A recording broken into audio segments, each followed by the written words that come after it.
Hello and welcome back to Forever Blues, your podcast for all things Birmingham City. My name's Neil Moxley, my co-host is Colin, and this is the second in our special look back on the Far East ownership of Birmingham City. Just like to say grateful thanks as always to Davison's Law for sponsoring this podcast.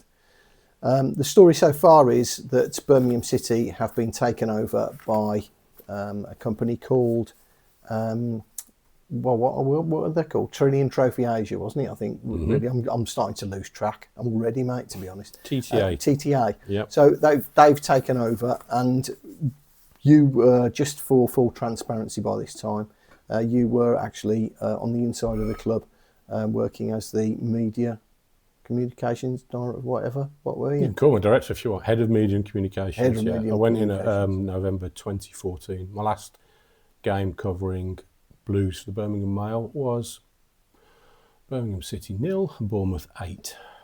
So yeah, whether that was important, I don't know, but yeah. So I was working at the club by then. Right. Okay.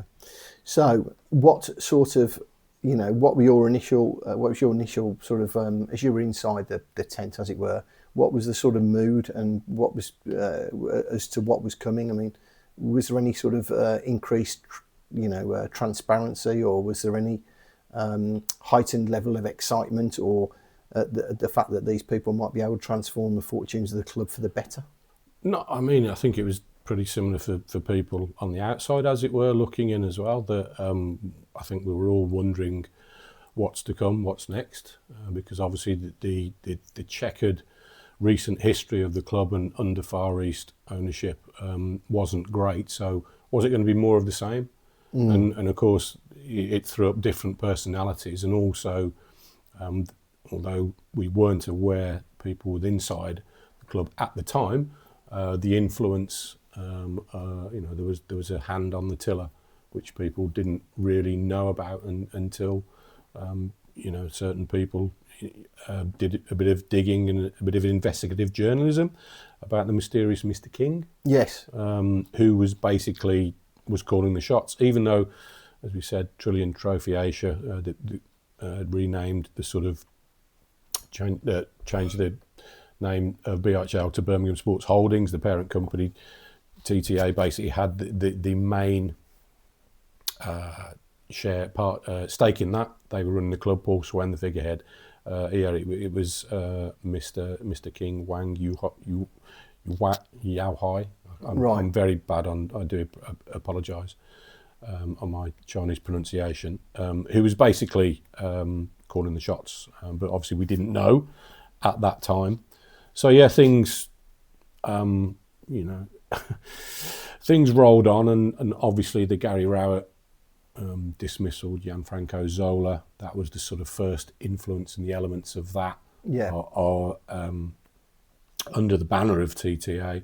Where you had Edward Zheng was there, Wenqing Zhao as the chairman, and in the end Xuandong Ren came in, Dong Ren came in as well. So those are the protagonists you're looking at now at this part of the club's history.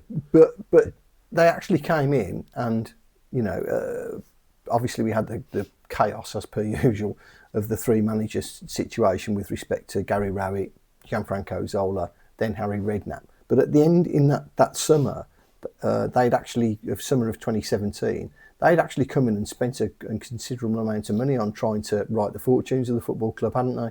Yeah, it was similar to Carson Young came in with the best intentions and money to spend. Yeah. And again, people like Dong, he loved his football. He was almost like a fan in many respects. And I think it was a vehicle of prestige and vanity for the ultimate owners, whoever they were in Hong Kong and China, but they did spend. Yeah. Where the money was coming from, how the tap was still going, that's another issue. But they did spend, and it was scattergun, it was profligate, and as we found out through the passage of time and the months that followed, that it plunged the club again into a lot of trouble with the EFL in terms of finance overspend and the profit and sustainability rules. Yeah, I mean, I'm not even sure at times that I'm not even sure at times the EFL knew who the owners were, to be honest with you. I think there was any issue with Birmingham City so much as the actual governing body. A number of times I had conversations with them when they couldn't really, they basically sort of admitted to being in the dark about the whole situation, was I could probably on the fingers of two hands, quite frankly. So yeah, there was a degree of, there was a cloudiness in that respect, and also we were spending decent sums of money on the likes of Jota for a start off. There was that mad day, wasn't there, towards the end of the transfer window when we basically plundered Brentford's resources and bought Maxime, Colin, Jota and Harley Dean in quite quick succession for quite considerable amounts of money. And then there was the likes of Xuandong who came in and players such as that, on big money. So they did spend cash. To suggest they didn't is not true. Yeah, it was just was there a method to the madness? Was there a plan? I mean, you look at what Blues are doing now on the recruitment. It's completely changed. Back then, I think it was fairly scattergun, and you also had Harry Redknapp as manager. Jeff Viteri was brought in as sort of director of football. He gets a lot of stick actually, but I didn't have as much influence as people thought. And then there was also Darren Dean, who was advising, shall we say, and who was on a retainer. So there was a lot of people saying a lot of things, and obviously all these players arrived. And again, at that time, it was exciting. It was like 14 players in the window, and it was like, wow, they're having here we go, another new era. Yeah. And of course, I think when he was permanent manager, Harry lasted eight league games. Yeah. And so that cycle of rinse repeat carried on, and in the background as well, there was a lot of shifting in terms of who was behind the scenes, who had the ultimate power. A guy called Vong Peck became a significant shareholder, and again, this is where things became a little bit more clearer. It was a firm. He had Oriental Rainbows Investments, Cambodian businessman, and he was related to Mr. King, who by then Daniel Ivory, with his fine work through his often partisan website, was on his tail. I mean, he had got a Cambodian passport by then. He was basically, he gave him the moniker, the mysterious Mr. King. One of 9 passports. He was Cambodian. Did you ever meet this guy? I'm pretty sure he was at a game, and I went in there. I can't remember who the manager was actually, but it was obvious there was somebody in town. Right. No one was told who it was, but I'm pretty sure it was him. Right. Okay. Even though, and I remember there was one incident, unfortunately, at a fans forum, where somebody from the club actually denied outright that the guy existed, which wasn't, because everyone by that stage was aware. Right. There was this shadowy figure in the background pulling the strings. Yeah. Who was pumping the money in. And I think, again, I think, I never spoke to the guy, I don't know, but it was almost like a play thing, a prestige thing. And bloody expensive play thing, by the way. And this is why football attracts people like this. It's crazy. You're not going to make money on it, really. Yeah, well, the number of people who do is and then I think by the end that they realised it was just crazy, and they were in too deep. And what are we getting out of this? And then there was certain other things going on in the Far East which made it not viable, which made it wise for the owners, the ownership, and the people behind that to sell. Yeah, I mean, when did it start sort of going wrong, as it were, in your opinion, or when do you think it started, sort of the descent started? Was it, I mean, because that spend, although it was exciting in the summer of 2017, ultimately saddled the club with a load of debts, for players that, of differing sort of abilities. But the top and bottom of it is they were being paid extremely well for the level they were at. There was a number of them on salaries approaching £1 million a year, if not £1 million a year, which is a lot in the which is a lot, full stop, but it's a lot in the Championship for a club like Blues that was, sort of, it not attracting massive crowds. So when did you think that it sort of, or was it a steady drip decline from, after that sort of like initial burst of electricity that went through the club in 2017? It was just like a snowball of problems going back to that summer. Like I said, I think their intentions were they wanted to get into the Premier League. How'd you get there? Well, just spend money. That's the quickest way there. But I think it was, in many respects, riding roughshod over the rules and regs. Right. I mean, obviously, as we know, Blues got sanctioned 9 points by the EFL. Yeah. For breaking the sort of PSR regulations, and I think it was a bullishness. I mean, and like I said, by this stage, we had Peter Pan, who was Carson Young's right hand man. Yeah. Dong Ren was fully ensconced as basically the owners, trusted lieutenant and the guy doing all the things that he wanted over here in England. And he was a very powerful figure within the club. He was very bullish with the EFL as well, and that summer of that spend, there's documents that show this. The club were needed to bring in money to stay within the boundaries of the regulations, and I think Sean Harvey was at the head of the EFL then, and Blues communicated to them that they were looking to spend 27 million quid on 8 players. Right. And the EFL were like, they felt that was, in their words, that was very aggressive. You can't be doing this. You need to be bringing in 8 to 10 million pounds this summer. So there was this that was going on in the background. And then obviously people at the club were telling the ownership and Dong and people like that you can't be doing this because this is what's going to happen. So that's when you saw for want of a better phrase, a fallout between people like Julius Shelton, Roger Lloyd, Gary Moore, John Alsop, who in the end departed, and that's a lot of knowledge and wisdom that went in one fell swoop, and it was quite ugly, and I know that they were all affected quite badly by it in terms personally and mental health. Yeah. So you'd lost that, and then Blues went ahead and proceeded with the signing of Christian Pedersen. Yeah. So that's when the sort of it all sort of like kicked off, and the subsequent what happened after that. Subsequently, the club were obviously sanctioned, and then were put under a strict business plan whereby they couldn't bring in. They could only bring in loans and players who were under a $5,000 a week threshold. Freeze and loan, sorry. I mean, on the pitch. Sorry, Mox. So, that's what started the problems in terms of there was a siege mentality. Gary Monk did a good job in galvanising that group of players. The fans bought into it.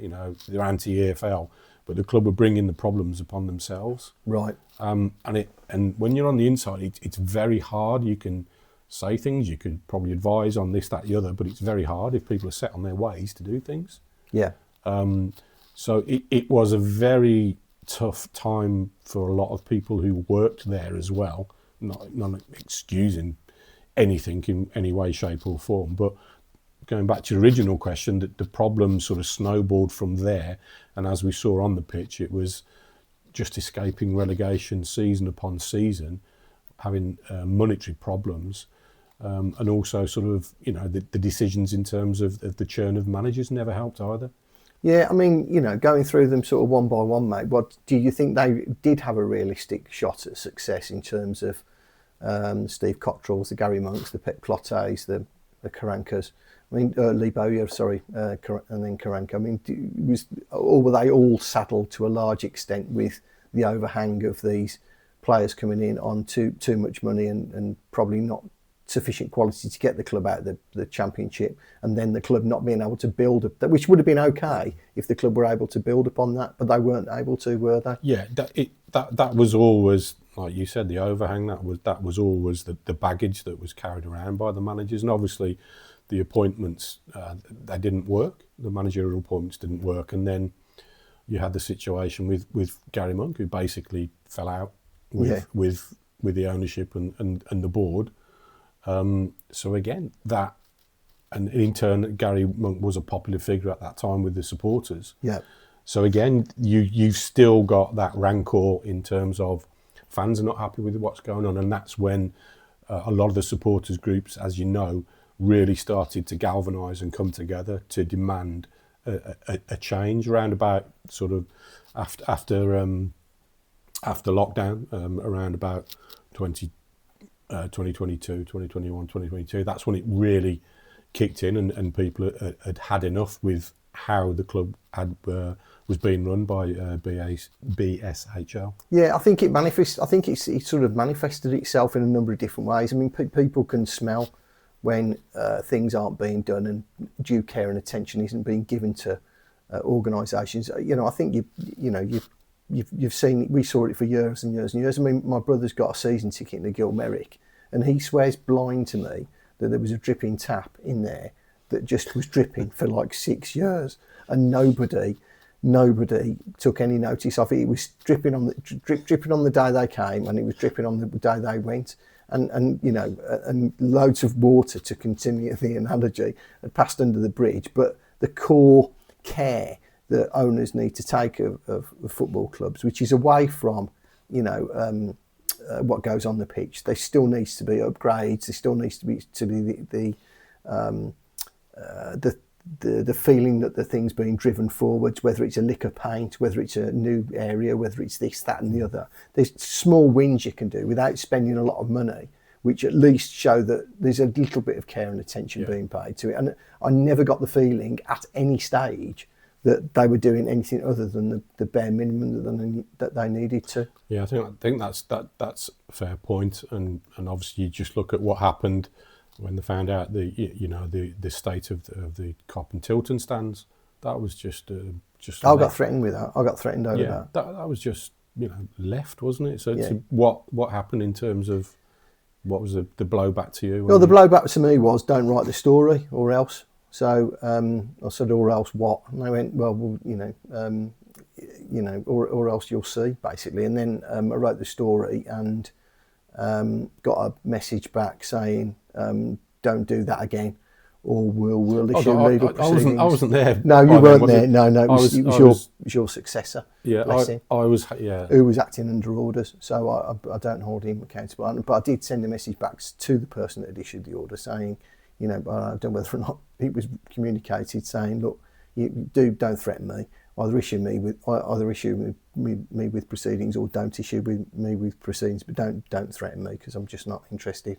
But I took the decision to publish regardless. Yeah, unfortunately for them, I got some sort of inside information as to what exactly how bad everything was, and I put £1 million, and like I said in the previous podcast, it turned out to be sort of 10 times that. I take absolutely no pleasure whatsoever. But I think half of the problems I've got with the Blues fan base has been caused by the fact that, you know, it was just a negative stream of stories coming out, one after the other. And because there was no accountability at the club at all from senior management, the only time anybody got any news out, it was potentially me.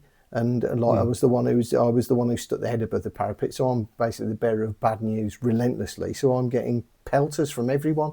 And I get it. I had a job to do at the time, and it is what it is. But that was the reason for that.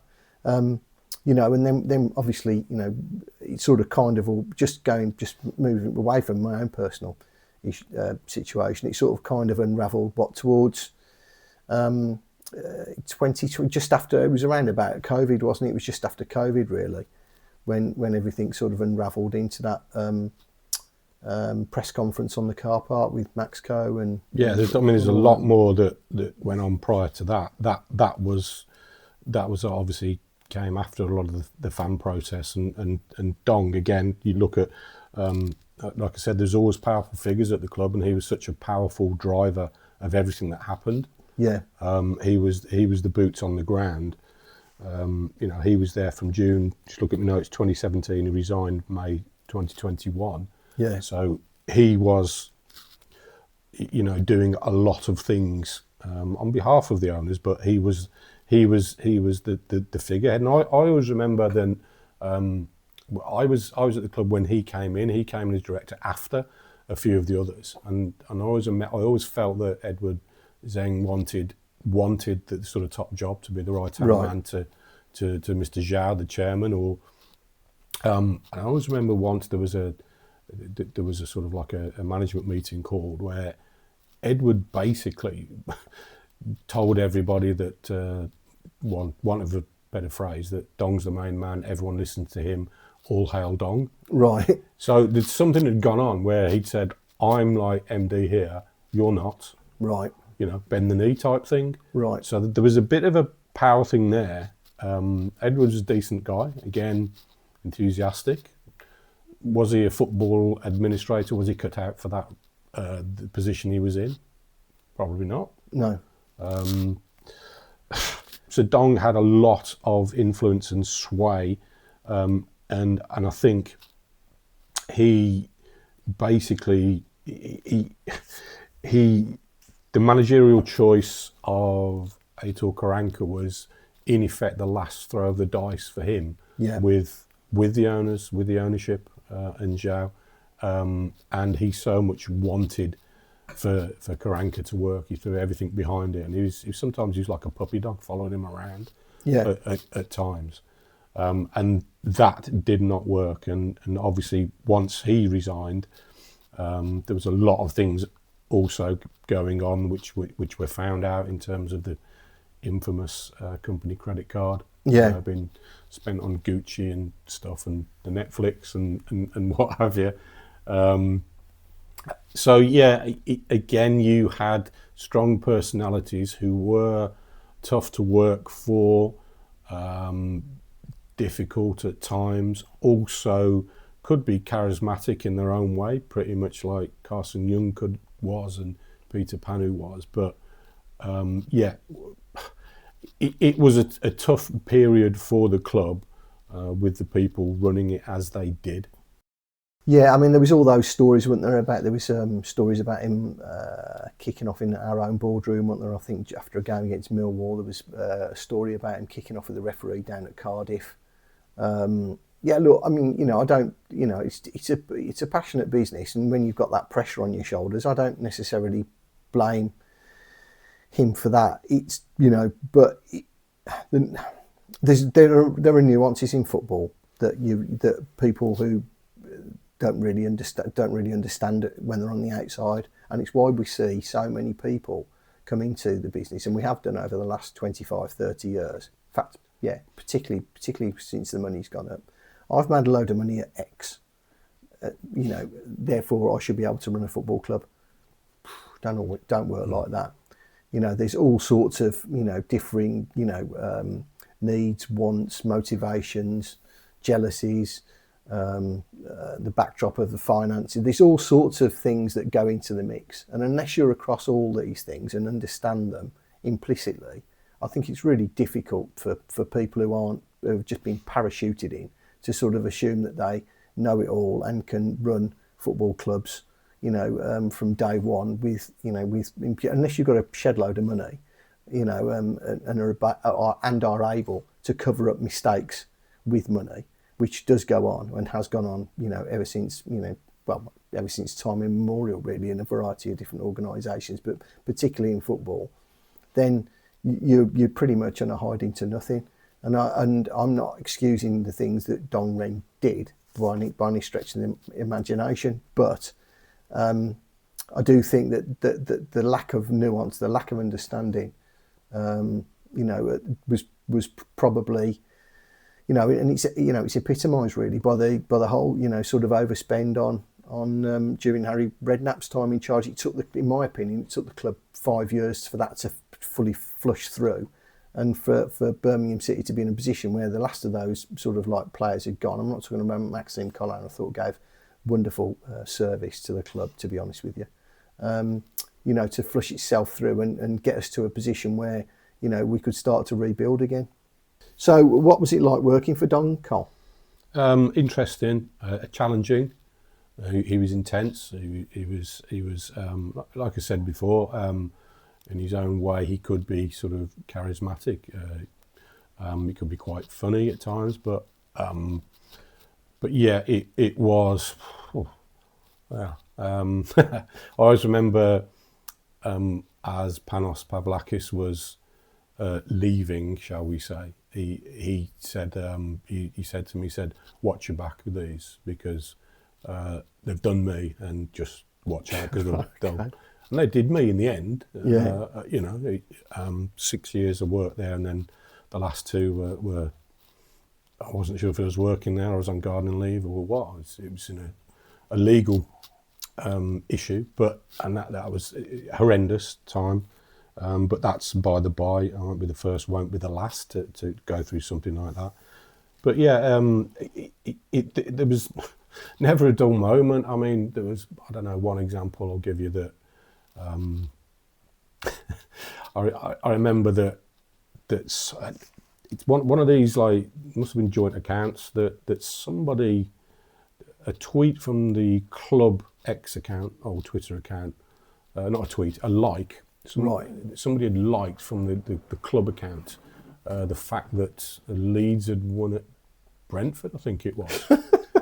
So bizarre. Then all hell broke loose the next morning, because I think Dong had some pals Brentford, connected with Brentford or whatever, or the the MD sort of got in touch with him and said, well, why is your club like the fact that we've lost or something? So there was like a massive witch hunt, and between the media department and the marketing department, we basically were all threatening him with the sack. Oh, right, okay. If you don't own up who did this, and obviously no one had a clue what happened. Somebody was obviously probably just scrolling or whatever, and it was, and I think we worked out there was about 7 or 8 people who actually had access to the club socials, so it could have been any one of 7 or 8 of us, but it was literally.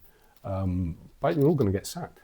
What, over a like and a tweet? And in the end, the media department were locked out and weren't allowed the passwords to all our social accounts. So it went to the marketing department, and so the bizarre scenario was there when Pep Clotet, after the Swansea City game, lost 3-1. He was going at the end of the season, but then it was clear that things weren't right, and there was about a meeting for about an hour or two with Dong, Pep, and Yuenqing Zhao, Mr. Zhao, the chairman, in the old captain's club on the main stand side. Right. And in the end, the upshot was that he would go there and then. Right. And so, and the media and the press, I remember Brian, Dick, Richard, Wilford were asking what's going on. I said, look, I can't tell you, but just be prepared. But ultimately, we still didn't know if the manager was. Everyone had gone by then, and I remember I was in a car park on a retail estate when I had to pull over to try, because we had to put a tweet out saying Pep had gone. Right. I made the point. I said, well, I can't, because I'm locked out of all the media accounts. So this is what it was similar, this is what it was like. And again, I remember just going back to that game. I was walking with Pep to do post-match after the 3-1 defeat. I got a call straight away from Christian Speakman, who was Dong and the owners lent on him very heavily at this stage, like a de facto sporting technical director, which although he always admits he wasn't, he sort of was. And he says, where's Pep? Has he done the press? I went, yeah, we've just done, I think we've just done something. And he said, yeah, I'm just taking it. I said, don't. I said, why? He said, don't. So basically he was trying to tell me we're sacking him. Right. So I'm like caught in the middle, and Pep's going, who's that? And I'm like, it was just that sort of stuff that you were dealing with, not on a regular basis, but it tested your resolve, basically. Yeah. And you're sort of stuck in the middle, trying to be a conduit for what's happening at the club, try to project a positivity. Yeah, I mean, I was not trying to project anything positive. It's just what it was. Yeah. And people made their own minds up. But yeah, so it was tough. My department got bombed, basically. I can laugh about it now, but I think me and the people at the time, it wasn't particularly nice. But like I said, it's football, it's business, it happens. We all move on. And all things come to an end. as did Dong's reign, fairly spectacular. And I think the back end of that was, as I mentioned, the Aitor Karanka's appointment, which he was massively behind, just didn't work. And I think, I think I remember you did the story at the time. It was a bizarre scenario when Karanka actually left the club, wasn't it? Because was it set the scene? Was it at West Hills? Yeah, it was West Hills, wasn't ground. it? It was a training ground, and there was a birthday dinner, wasn't there? Was it for Dong? I think it was for Dong, wasn't it? Was it actually? Was it for Karanka himself? Yeah, I think so. I think it was Karanka himself. It was one or the other of them, and all the players were there, and basically the chief executive, or whatever he was calling himself then, gave a gushing speech about the manager, and then basically said, did he present him with, I can't remember the story. He presented him with a ham, didn't he? And then basically said, oh, by the way, you've been sacked. To which Karanka said a few words, I believe, and then went with Dong in hot pursuit. And one of the players, who basically couldn't, I don't think Karanka was well liked by the dressing room, let's put it like that, shouted 3 cheers for the kitchen staff when Dong and Karanka were out of earshot, because they couldn't hear it. Thus ensuring that all they could hear was the hip hip hooray, hip hip hooray, hip hip hooray. And I think Karanka thought, and probably still thinks to this day, and Dong may still do as well, that it was for them. But it wasn't in fact for them. It was in fact for the kitchen staff. So congratulations to the player concerned. He's a club legend, and will always be a club legend. And to be honest with you, the players made sure that I got that story. So they wanted it out. So via a friend of a friend. So it was, it was a mental ending to another desperate episode in the club's history, really, to be honest. Here's one for you: the handling of Jude Bellingham, the fact that obviously the club got 30-odd million. They promoted him into the first team. Yeah. At 16, that there was a definite plan to do that. I don't think anyone expected Jude to accelerate and develop as quickly as he did in such a short space of time. But in effect, his sale basically saved the club from going under, didn't it? Yeah, I remember speaking to you when first started hearing about somebody. I'd spoken to an agent, and he goes, "Dortmund have been trying to get hold of a kid at your place," and I was like, "What?" I said, "Who?" He said, "Some kid called Jude Bellingham." I said, "I've got no idea. I'll make a few calls." So I think I phoned you up, and I sort of said, when you were there, and I said, who's this Jude Bellingham? What is he? And you said to me then, I'm not going to be a feather in your cap. You said, Mox, this kid, he's a generational talent. So sure? Yeah. I still remember you saying, using the word generational talent. He said he's going to go big. If he's on, he's going to get fast tracked. I'm pretty sure of it. And he's going to go big. And that was the first time I sort of like he really crossed my radar, to be honest. But you're right. I mean, the whole Gary Monk episode with his departure was tied up with Bellingham and Dong, protecting that asset. Whatever you think about the way that he's been handled, Birmingham City, there's no question Birmingham City are a debt to Jude and his dad, to be fair, because the Bellingham family could have taken him elsewhere on a number of different occasions for a lot of money at the time, but they stuck with Blues and made sure they kept to their side of the bargain. Blues did everything they could to promote Jude and put him and fast tracked him into the first team, which was what, to be honest with you, is the best thing for him. It's the best thing for any young player, to be quite frank, for them to get first team exposure at any football club as early as they possibly can, in my opinion. Because it just, it's football that matters and whatever, and they learn quickly and all the rest of it. But by the same token, Blues, ended up getting in excess of 40 million quid for that, and essentially pretty much saved the club and ensured that we were able to sort of like pay our bills, wash our face, and at least present the semblance of a going concern for Knighthead and MaxCo and Knighthead, whoever wanted ended up taking over. What were your thoughts on it? Yeah, it was. It did in effect save the club, and there was a lot of hoo-ha around it, as you said, in terms of the Gary Monk situation, and then Pep Clotet taking his job, as it were. Yeah. Which again caused a bit of bitterness between them two. But the ends justified the means there. It would have been interesting had things turned differently. What state the club would have been in. Yeah. But again, we'll never know. But that was probably ties it up nicely, whereby after then, obviously certain things happened whereby Dong ended up resigning, and it's May 2021. You had Edward Zeng stepping forward to the fore, and you had communication from Mr. Zhao, the chairman.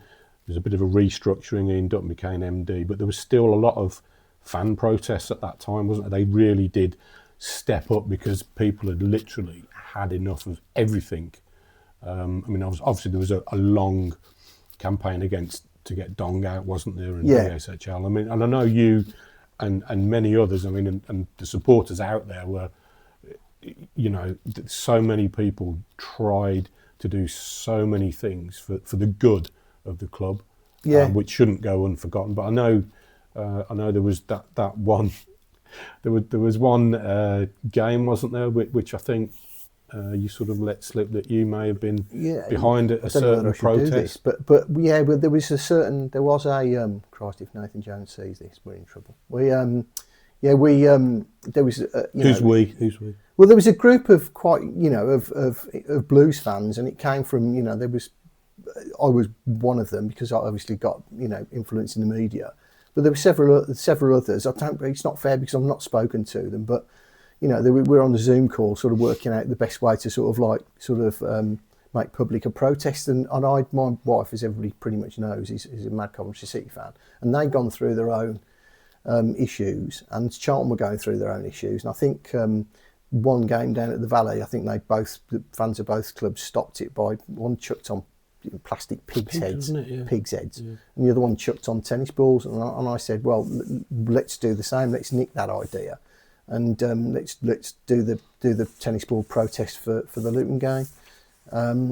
And the tennis balls were picked up, weren't they? And I think Nathan Jones, the security guard, came onto the pitch to pick one up and brought about a goal that enabled us to get 3 points. I don't think it stopped us from going down, but that was my little part of mine. But yeah, there was a number of different groups going. It got a bit complicated and nasty and on occasions, but there were people in the background trying to source a purchaser for the football club. And again, because I was one of them. I got somebody involved. I first got a call from an agent towards the back end of 2022, just before I went to the Qatar World Cup, to sort of say, look, this is what might be happening. With a guy called Jeremy Dale, and sort of took an investor in. As it turns out, Knighthead came to the fore, but there were several people, sort of working away in the background, trying to find a solution to the problem. And obviously, we had the old MaxCo episode, really, which was just a bit of a mad sort of prelude to that taking place. Yeah, because I think by then even BSHL. Probably knew that the game was up, wasn't it? I think, a lot of problems with the mysterious Mr. King were sort of still happening, and I think they realised that things had to move on and move on apace. I mean, you didn't go on the car park to answer Edward's call. You won't come. No, I didn't. To be honest, no. I did. Again, that's what it was like. There, yeah, wasn't but it was mad. It was the supporters and the club. It was just each other's throat. It was a wholly unhealthy situation. It's one that you should never find yourself in as a football club. Because you only ever rule with the mandate of the supporters. Yeah. If you ain't got them on chart, if you ain't got them on board, then it's an absolute waste of time. You cannot go on. We've seen it recently at other clubs, where they've got rid of the manager, and the board have gone to approach somebody, and basically the reaction from social media and supporters has been such that they've thought, do you know what, we can't go down this route because the punters just then having this manager, and so you can only ever operate successfully as a football club when you've got buy-in from supporters. And look at Manchester United. For years and years, they've been sort of operated against this backdrop of the Glazers, being there, and Jim Ratcliffe has come in and taken deflected some of that, attention away from them. But the core point remains: you need, for a football club to operate successfully, it needs everybody on board. And at that time, I think it's fair to say the relationship between the club and the supporters had just completely broken. Yeah, it had, hadn't it? Like you said, there were so many things, and I think we just left, as you mentioned earlier. I mean, the ground situation. You're playing in a half condemned stadium.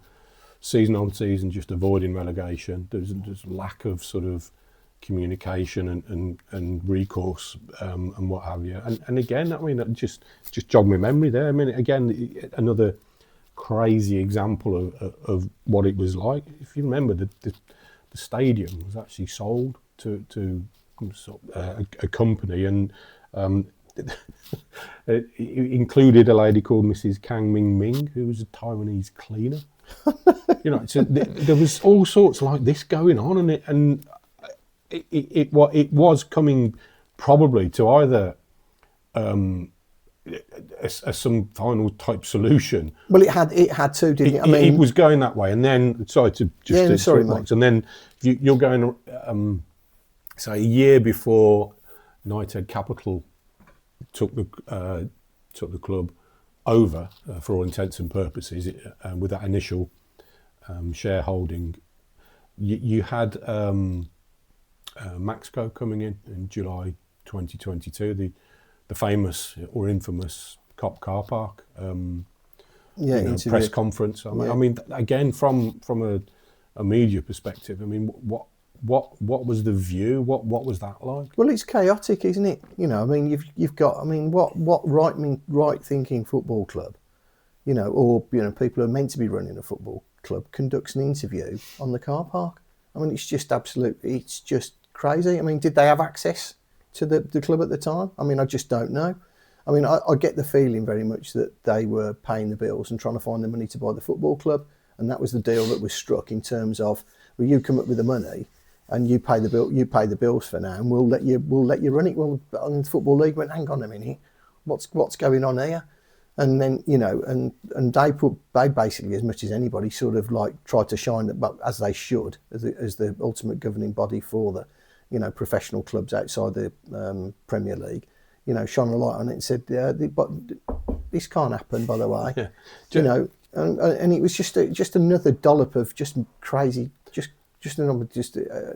what can you say? Dysfunctional is probably the best word for it. Just so people are clear, MaxCo were Maxi Lopez, former Barcelona player, Paul Richardson, well-known local businessman, and Matt Southall. I mean, I think they felt that they had got an agreement for 21% stake, with the rest to come at a certain stage. Yeah.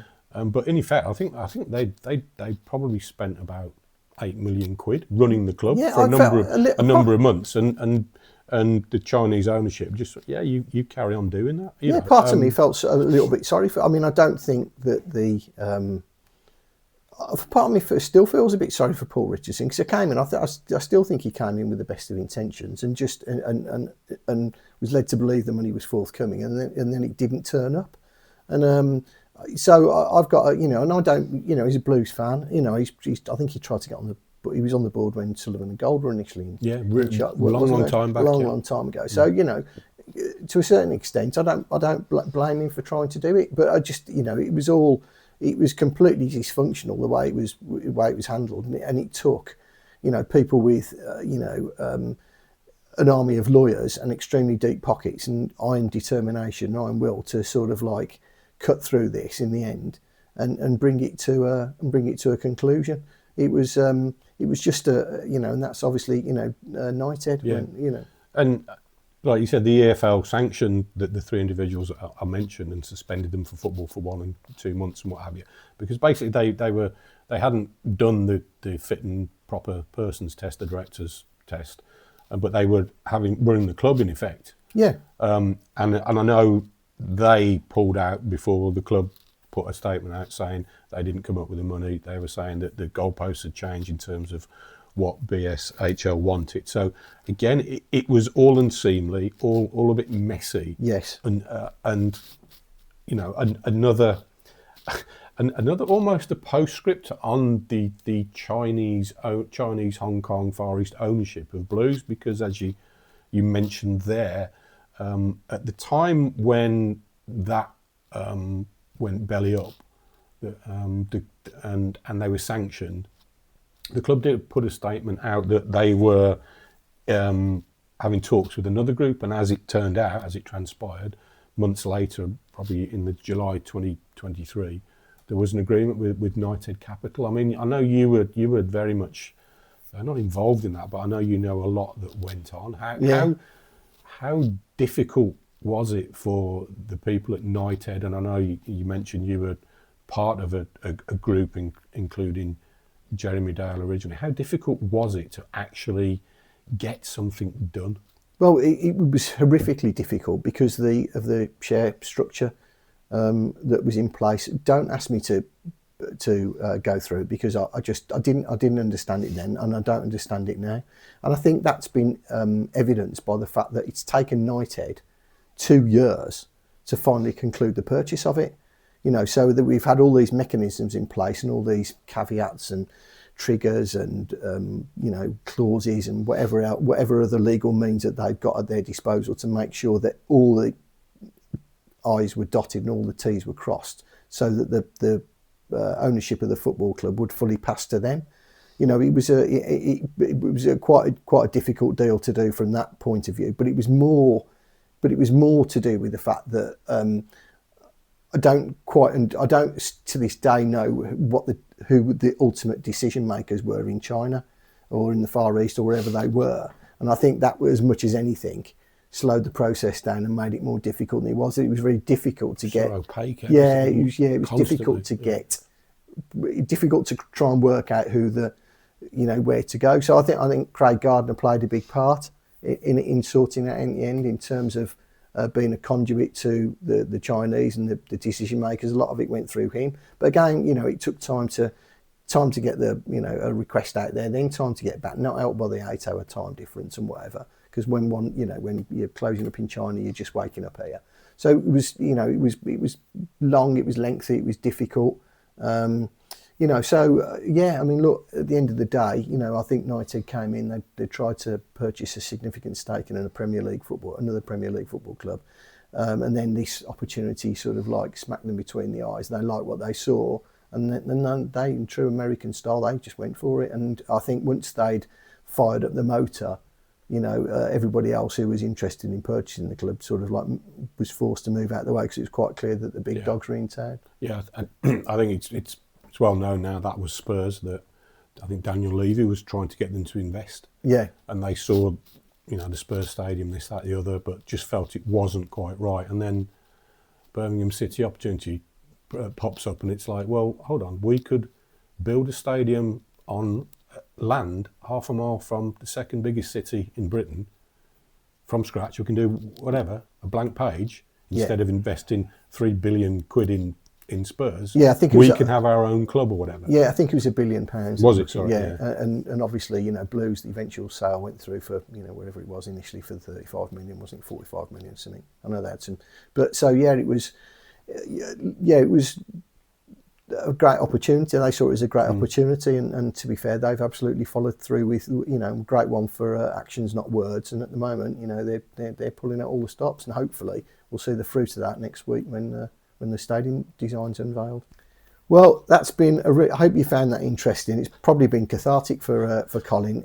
It's certainly been interesting for me, because he told me some stuff that I didn't actually know. And hopefully it's kept you entertained for another episode of the Forever Blues podcast. Thanks ever so much for being with us. Don't forget to like, follow and subscribe. Our grateful thanks as always to Davison's Law and our junior partners, AMG Logistics, Drone Tech and Bewdley Spirits. Hopefully we'll see you all on the other side when the good news story, and don't we all deserve it, continues. Take care and keep right on.